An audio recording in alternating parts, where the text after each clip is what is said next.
Niyayakap ng karamihan kapag broken-hearted. Minsan ay ginagawa itong pantulog.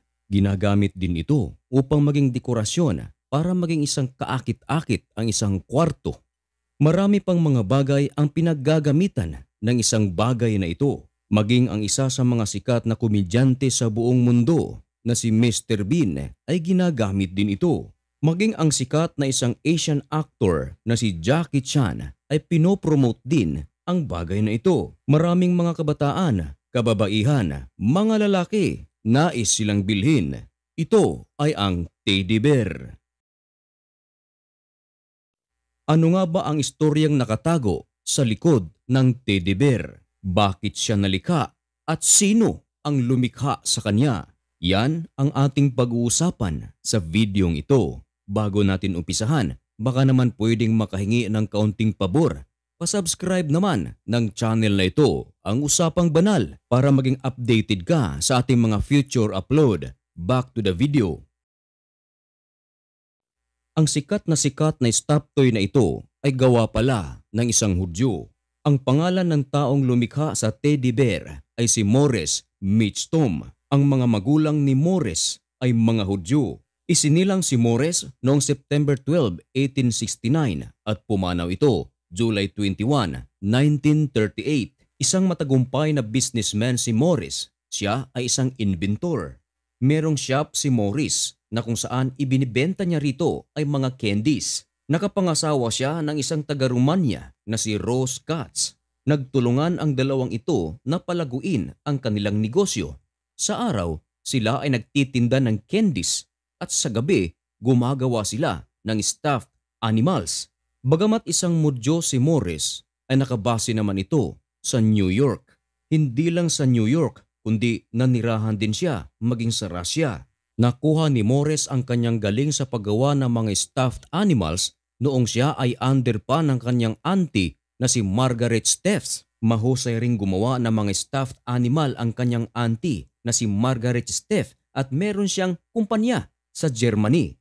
At ano naman ang nag-udyok kay Morris na gawin ang sikat na stuffed toy na teddy bear? Ang stuffed toy na teddy bear ay meron palang political background sapagkat nilikha ang teddy bear. Galing ito sa pangalan ng presidente ng United States of America na si Theodore Roosevelt. Si Theodore Roosevelt ang ika-26 na presidente ng Amerika. Nagserbisyo siya mula 1900 hanggang 1909. Si Theodore Roosevelt ay ipinanganak sa New York City.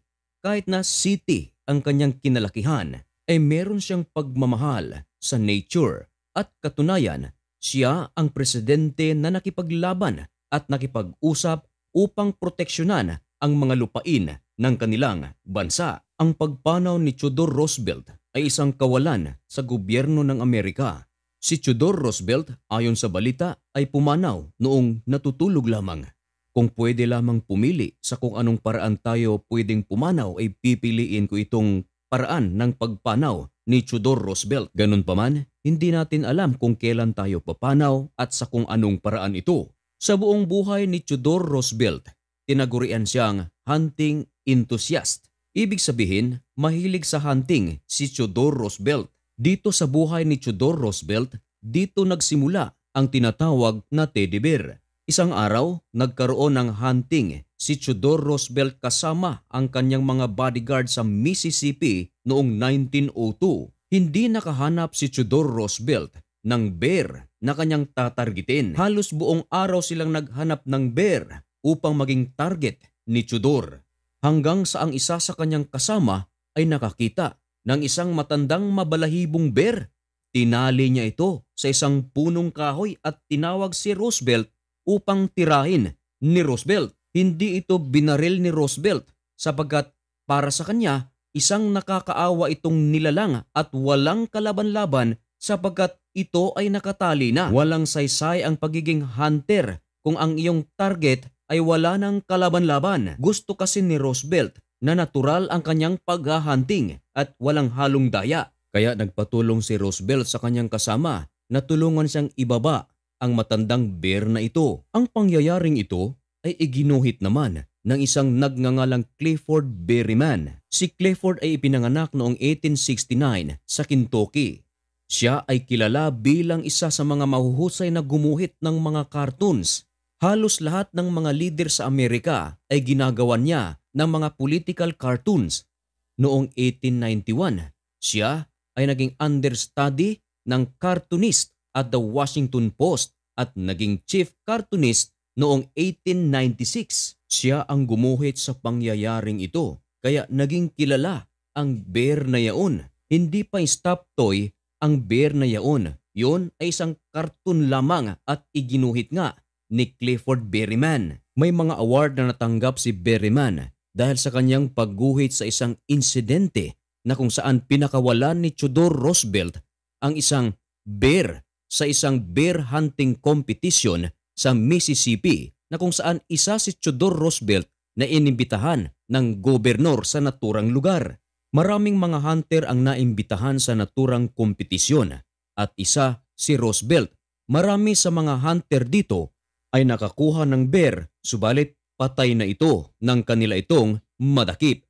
Ibig sabihin may humuli muna. Ganon din sana ang sitwasyon ni Roosevelt subalit naawa si Roosevelt sa naturang bear at pinakawalan niya ito sapagat mawawalang saysay nga ang pagiging hunter kung ang target ay wala ng kalaban-laban. Sumikat ang gawa ni Clifford Berryman at nang makita naman ito ng isang Hudyo na si Morris Mitchum at dito niya pinasimulang gawa ng isang stop toy ang drawing ni Berryman. Pinangalanan itong teddy bear sapagkat si Theodore Roosevelt sa mga panahong iyon ay kilala sa tawag na Teddy at dahil nga si Roosevelt ang nagligtas sa naturang bear, tinawag itong teddy bear. Ginawan ito ni Morris ng mga malalambot na balahibo mula sa mga batang bear at inilagay sa kanyang candy shop.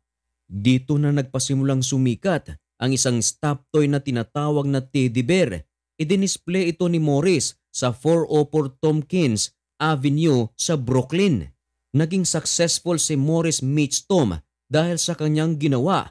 Mabentang mabenta ang kanyang idinisplay na teddy bear hanggang nakapagtayo ng kumpanya si Mitchum at tinawag itong Ideal Toy Company.